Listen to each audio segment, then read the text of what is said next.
Good morning, everybody. Good morning, good evening. Glad to see you all. My name is Lee. I am an alcoholic and an addict of many varieties, as they say, as we say. I am sober by the grace of God, the 12 Steps, Alcoholics Anonymous, a very patient God, gracious sponsors, and meetings like this, and people like you. I'm just so happy we can get together and explore these later chapters in the book and learn together. Um, Thank you to Rob and Gary and our friend Dennis and Justin behind the scenes. And big thank you to my friend David, who has invited me to share in this study. And also to the Southeast Asia group for hosting the workshop. David, do you want to say something? Yeah, thank you, everybody. As Lee said, I'm David Green. I'm an alcoholic living in Oklahoma in the USA. Grateful for a sobriety date of August 8th, 1994. And I'm super grateful to be here. I'm just grateful to a loving God that makes it possible for all of us to come together around the world recovering. He said a big thank you to Rob and to the Southeast Asia group, Gary, Dennis, Justin, Raj, all the guys that have come together to put this on, and just super thankful to my friends from Australia and everybody that I see that's here today, Denise and just so many. And so really looking forward to diving into this chapter. There's a lot of good stuff in these chapters, and our flyer says that it's the lost chapters, but I think it's more like the forgotten chapters. And because a lot of the meetings that I go to, there's no study of the later chapters in the book, and so this is a good way to come together. I know it's not sometimes as exciting as the front part of the book, but there's a lot of good stuff here. For me, these chapters were always, how to live the principles of Alcoholics Anonymous after having an awakening. And what not a better place to start doing those than with the wife, because that's where a lot of us spend a lot of our time with is with our spouse. And so it's good to know how to not drive her batshit crazy and, just stay close to God. Sometimes that's a challenge, but today, by the grace of God, it's not. So I'm going to hand it back to my friend Lee. We're going to jump into the book, and thank you all again. Thank you, David. Thank you so much. I love that you mentioned this is a continuation of, that this practice that's going to last us a lifetime. And it's also a big extension of working with others, and who better to start working with and practicing these principles than our loved ones and our families. Continuing, we are continuing in the chapter to the wives. We are reading instructions to the loved ones of the alcoholic as to how to deal with us. Last week, we talked about how the family of the alcoholic is affected to the point that they are just as ill as we were. And we also talked about how the progression of the disease manifests in all kinds of behaviors on the part of the sober loved ones or not so sober loved ones, and how family lives get progressively smaller and smaller. They said, we seldom had people in our homes, and the family of the alcoholics, the lives of our families begin to shrink, as well as the addict's life begins to get smaller and smaller. So we're going to start on the bottom of page 106, and I'm going to read a few paragraphs and then pass it over to David. So we're starting at we began. We began to ask medical advice as the sprees got closer together. The alarming physical and mental symptoms, the deepening pall of remorse, depression, and inferiority that settled down on our loved ones, these things terrified and distracted us. As animals on a treadmill, we have patiently and wearily climbed, falling back in exhaustion after each futile effort to reach solid ground. Most of us have entered the final stage with its commitment to health resorts, sanitariums, hospitals, and jails. Sometimes there were screaming delirium and insanity. Death was often near. Under these conditions, we naturally made mistakes. Some of them rose out of our ignorance of alcoholism. Sometimes we sensed dimly that we were dealing with sick men. Had we finally understood the nature of the alcoholic illness, we might have behaved differently.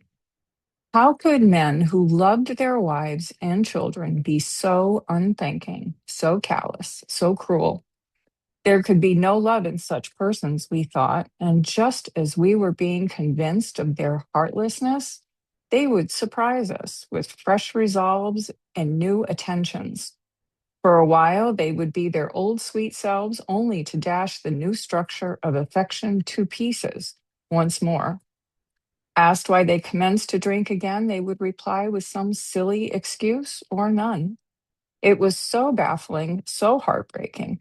Could we have been so mistaken in the men we married? When drinking, they were strangers. Sometimes they were so inaccessible that it seemed as though a great wall had been built around them. And I will pass it to my friend David.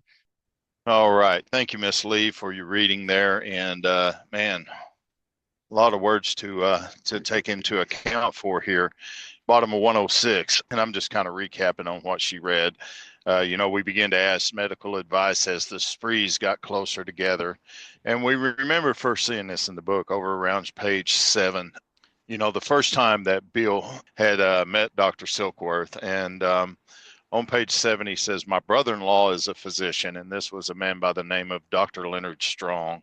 "And through his kindness and that of my mother, I was placed in a nationally known hospital for the mental and physical rehabilitation of alcoholics." Now, we know that this was the Towns Hospital in New York City under the so-called belladonna treatment. And man, what a story behind that. My brain cleared, hydrotherapy and mild exercise helped much.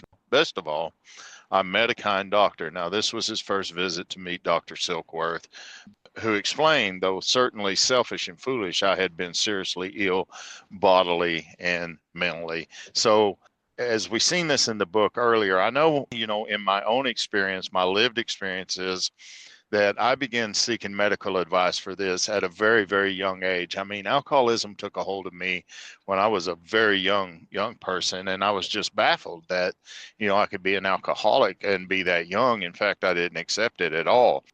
And the book says the alarming physical and mental symptoms. And what are those? We know from the big book of Alcoholics Anonymous and our own experience that physical symptom that we suffer from is the allergy to the body, that once I put it in, there's no stopping. It's just something takes over at that point. And no matter what I do, I can't stop. Any sex addict knows this. You click on to pornography, there will be times whenever you just absolutely cannot stop watching that. You're like, okay, I'm going to watch one more scene and that's it. And then a couple hours later, you're still sitting there. And anything that we do that has a hold of us in that way, that's the physical symptom. That's the physical allergy. Well, how does that relate to the wife? That becomes the baffling question. But we seen last week from our study that they are as dependent upon the alcoholic as we are the alcohol. They're as dependent upon the addict as we are the drugs, the sex, whatever it may be. So, trying to control and manage my behavior for her would be just like the physical symptoms. It really would be. But then it says the mental, and we know that that's the obsession to the mind. And the obsession is the thought that overcrowds all other thoughts. And so for a wife to try to control and manage me to the point to where I want to be sober, my second wife, unfortunately, I've been married 3 times, and my second wife about drove herself completely crazy trying to beat this illness inside of me, and it just did not work. It just, anything she ever tried to do, but she never gave up. And, the obsession to the mind is a very deadly thing. So the deepening pall of remorse, depression, and inferiority that down on our loved ones. These things terrified and distracted us. Yeah, I think many of us can relate to that, right? Animals on a treadmill running round and round and round and can't stop. And it's just that mind is just going absolutely crazy on me. Now, I don't know that this is the reason why I drank and why I drug and why the Al-Anon acts in crazy ways is because the obsession to the mind will drive us to the point of being like an animal on a treadmill running round and round. It says we have patiently and wearily climbed, fallen back in exhaustion after each futile effort to reach solid ground. It's almost like, in the middle of the ocean trying to swim to shore and fighting like hell, but you just can't get there. I mean, you're drowning. And I had a son drown. I was 9 months sober, and it was going to be my first time to go visit. And I hadn't got to see my kids in a long while. And one week, it was Memorial Day weekend, 1995. One week before I was to go get him, I got a call that he had drowned in Lake Monroe, Indiana. And, there was a guy with him, and they were out that day and they were having some fun. Just Memorial Day weekend, had my boys, up on their shoulders. They were walking around, and an undercurrent caught him, and he went under. And the guy that had him on his shoulders did the same thing. He went down and tried to save him, tried to save him. Well, that guy drowned as well. And so, I could imagine the fight and the struggle that they put up, and how they tried to fight for their own lives. And I think really until we come in here with that same kind of desperation, whether we're on the alcoholic side of it or the Al-Anon side of it, you know, getting sober and staying sober is probably slim to none. I know that because of what I see on page 28 in the big book, where it says, we in our turn sought the same escape with all the desperation of drowning men. And really, if I don't come in here that desperate to recover, if the wife doesn't come in here that desperate to recover, then chances of recovering are slim to none. I still, you know, my wives always thought as long as he gets sober, I'm going to be okay. But I got sober in that second marriage, and she was far from okay. In fact, she got sicker. There came a time when she had told me, I wish you would drink again. I just wish you would. And, but for the grace of God, I didn't. And, so entering that final stage, our book says, with its commitments to health resorts, sanitariums, hospitals, and jails, any kind of institution. A lot of us has ended up there. Screaming delirium and insanity, death was often near. As a young man, I was placed in my tribal hospital. I'm from the Choctaw Nation tribe here in Oklahoma, and thank God for that tribe. They provide, pretty free medical, and there's just a lot of good benefits to that. But one of the benefits is that they put me into a detox to sober me up. And I can remember the little doctor saying to me, he said, David, he said, because I was going to leave. My second son had been born, so I needed to leave. I didn't need to be there no more. Like I was going to be of any use, once I did get there. So he told me, he said, this is not a revolving door. He said, you can't come and go as you want, but if you want to leave, that's fine. He said, but I would like to put you on some antabuse. And he said, this is stuff that will help you. And now I'm going to tell you, though, if you drink on this, he said, you're not going to enjoy the effects of it. In fact, it could kill you. And so he said, before you leave the hospital, what I would like for you to do is walk down to this one wing. In those days, there was not a lot of privacy in the hospital, about enough to pull a curtain. And he said, I want you to look at the old drunks that are in there. And he said, this is going to be you. If you don't find help, that's going to be you. And so I laid there all day and thought about what he said. And toward the end of the evening, I walked down, and I remember those old guys in there just groaning and screaming, and livers hanging off of their belts, and they were yellow, and their eyes were yellow. And it was just the most awful scene you ever seen. And like it said right there in our book at 107, screaming, delirium, insanity, death. I mean, I seen it. And I'd like to tell you that was enough for me to get sober, but I went out, I went home. I didn't believe what he told me about the antabuse. I drank on the antabuse less than a week later, and man, what an experience that turned out to be. And it was awful. It really was. So, I could break the rest of this down, but time's sake, I want to jump to the bottom of 107, do some reading, and pass it back to my friend. I don't want to eat up all of the time here to do that, but there's so much here. I like right there where we left off. Under these conditions, we naturally made mistakes. Some of them rose out of ignorance of alcohol. And if you remember, I think it's like on page 20 or 21, it talks about the teetotaler, the drinker, that in the back of them is really a world of ignorance and misunderstanding. Page 20, second to the last paragraph, it says, and that's talking about somebody like what my wives have been. These are commonplace observations on drinkers, which we hear on the back all the time. In the back of them is a world of ignorance and misunderstanding. So there's so many places that the book ties in to what this is talking about. So let me jump here to the bottom of 107 and let me read and pass back to my friend.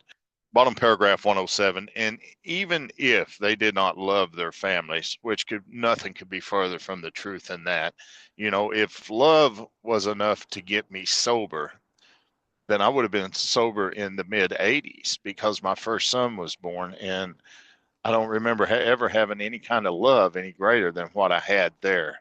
So if love was enough, it would have kept me sober. But alcoholism is stronger than that kind of love. At least it was in me. My children were never able to get me sober and to keep me sober, threatened to take them away. They were taking 5 states away, and I still didn't get sober for another 5 years. So even if they did not love their families, how could they be so blind about themselves? Well, that's the disease of alcoholism.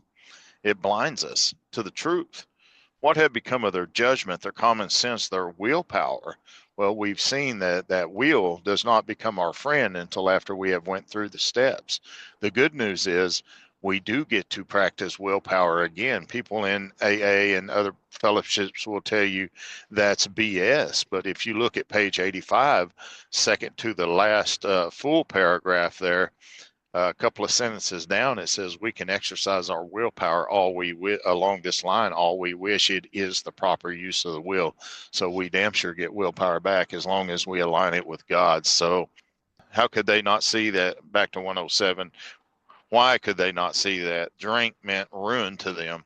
Why was it when these dangers were pointed out, they agreed, and then hell, we got drunk again immediately? And so, but these are some of the questions that race through the mind of every woman who has an alcoholic husband. And hell, it's even some questions that race through the mind of a lot of alcoholics. I work with a lot of alcoholics and addicts today, and they ask a lot of these very same questions about what's going on in their lives. So, well, we hope the book has answered some of them. Well, it has. It has answered most of them. The allergy and the obsession, the first couple of chapters really points this out. Perhaps your husband has been living in that strange world of alcoholism where everything is distorted and exaggerated. You can see that he really does love you with his key words here, better self. Of course, there is such a thing as incompatibility, but in nearly every instance, the alcoholic only seems to be. It doesn't mean he is, but it sure as hell seems that we are very unloving and inconsiderate, and our behavior and our actions show that. But we need to look at what's driving us behind that. That's the selfish, the self-centeredness. That's the self that the book talks about that we get to recover from. So, but we only seem to be unloving and inconsiderate. It's usually because he's warped and he's sickened, and that's the obsession of the mind. That he says and does these appalling things. Today, most of our men are better husbands and fathers than ever before. And I can tell you that's absolutely my experience as a result of going through this process. Try not to condemn your alcoholic husband, no matter what he says or does, because it's not so much about him as it is about you. If you're the one on the other end of that, that's only going to hurt you. That's the defective characters in you. Whenever we try to condemn others, is just another sick, unreasonable person. Treat him when you can as though he had pneumonia. When he angers you, remember that he is very ill. And let's just jump to page 67 for 1 second. And this is a prayer that has helped so many of us. We do that as we come through this work. But if you are a wife, you have a loved one, a mother, whatever, this prayer will help us so much. And this is known as what's called the sick man's prayer. And it says, though we did not like their symptoms, talking about column 2 of the inventory and the way that these disturbed us, column 3, they, like ourselves, were sick too. But here's our prayer. This is what helps us so much. We ask God to show them the same tolerance, pity, patience we would cheerfully grant a sick friend. When a person offended, we said to ourselves, this is a sick man. How can I be helpful to him? God save me from being angry. Thy will be done. And that was an exercise that I used. I was asked to place a loved one, have a vision of a loved one in a hospital, and praying for him to live, or her, or whoever it may be.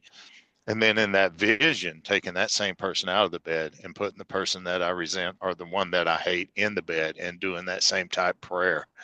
And that's a very, very powerful exercise. So let me finish this up right here. There is an important exception to the foregoing. We realize that some men are thoroughly bad intention, that no amount of patience will make any difference. An alcoholic of this temperament may be quick to use this chapter as a club over your head. Don't let him get away with it. If you're positive he is one of these types that we're about to talk about, don't let him ruin your life. And for me, that's, that's absolutely the truth in the lives of your children, especially when he's got a way before him to stop his drinking and abuse if he really wants to. Problem you struggle with will fall within one of the 4 categories. And I'm going to stop the reading there. I'm going to pass it back to my friend Lee, and thank you guys for letting me share. Thank you, David. That was wonderful. So many thoughts. So many thoughts. One thing that really impressed me about this is um, when we're talking to the wives, these are instructions, not about carrying the message of the 12 steps. They're instructions to bring the alcoholic, get them ready, steer them in the directions to the launch pad, so to speak, where they can be receptive to the message. And they do a lot of this writing is about identification. It's allowing the loved ones, the wives, or even sponsors of alcoholics to identify with the addict and the alcoholic. I want to go back a little bit to page 107 and the bottom of 106. Alarming physical and mental systems. David touched on that and talked about the allergy and the obsession, the symptoms, the manifestation of untreated active alcoholism is alarming. It's physically alarming, as David described, what he saw at that detox. If anybody has grown up with an alcoholic parent, I have been married to active alcoholics. I've been married 3 times. All 3 of them were alcoholics and addicts. These things terrified and distracted us a lot of the time. And the chaos of all of that was incredibly prominent in my everyday thinking. What's he going to get into today? What's going to happen? Just trying to control and manage the chaos takes on a life of its own. And the other thing is that when this book was written, this book dealt with low bottom cases. I think they say that somewhere in the writing. Under these conditions, we naturally made mistakes. The biggest mistakes are made by those closest to the addict because we don't necessarily see. We want to love their better selves. And I love what they say here. Yes, there is ignorance. There is some ignorance of alcoholism. And that is the purpose of this book, to inform and comfort not only the addict alcoholic, but also their families. Sometimes we sensed dimly. I have that underlined in my book. We have the dim sense, like Jim, I think it is, when he is putting the whiskey in his milk, he had the vague idea that maybe this isn't too smart. Well, we get so accustomed to being around an active addict alcoholic that this alcoholic life seems like the only normal one. And once in a while, there's the dim sense that this is not right. And the sense that we're dealing with a sick person. I have a note that says page 67 in my margin. Um, and David brought us back to that page where it gives us instructions for dealing with sick people to avoid retaliation and argument. Retaliation and argument are born out of resentment, and resentment is the number one offender. This is very good instruction for me dealing with anybody, never mind an active addict. When drinking, they were strangers. Sometimes they were so inaccessible. I don't know about you, but I have had many, addicted relatives, friends, acquaintances, and you know what they're talking about. Somebody who is just difficult to get through to. Never mind being under the influence. There are people who are under the influence of alcoholism sober that are just inaccessible. And when I was in my active addiction, that is exactly where I wanted to be. I wanted to be inaccessible. I wanted to look as if there was a big wall around me because I wanted to be left alone. I didn't want anybody to bother me about my behavior. Let's see. Directions: try not to condemn your alcoholic husband, no matter what he says or does. That's a very tall order. And this begins the part of the book where they're going to give us some principles to live by. They're going to ask us over and over again to treat him as though he were a sick person. They're going to tell us not to get angry. Don't use this chapter as a club over his head. Way back in Working with Others, it says not to lecture or talk down to the alcoholic. And the important exception, there are important exceptions, and that is the purview sometimes of qualified professionals, and for each person to conclude in light of their own circumstances. But most importantly, the message here is to the wives to take care of yourself. Take care of yourself, take care of your children.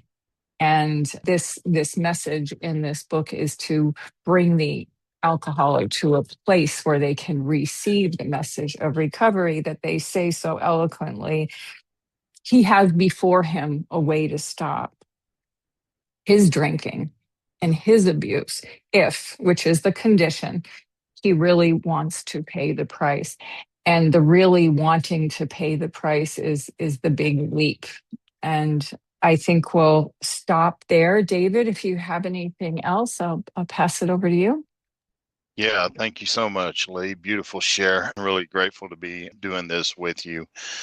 Since we got a little time left, let's just go ahead, jump to the bottom of page 108, and let's start looking at the four different types. And so these four types are more useful than the five types that are mentioned in the doctor's opinion. And if you're not familiar with that, just we're happy to point you in that direction. But this type, type one.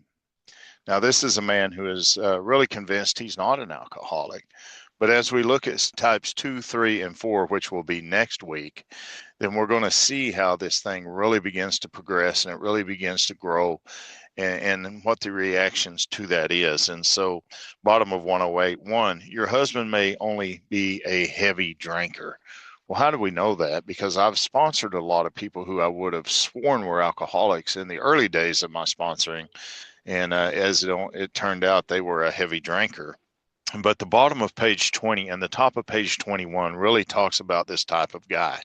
He's type number 2 on page 20 at the very bottom paragraph.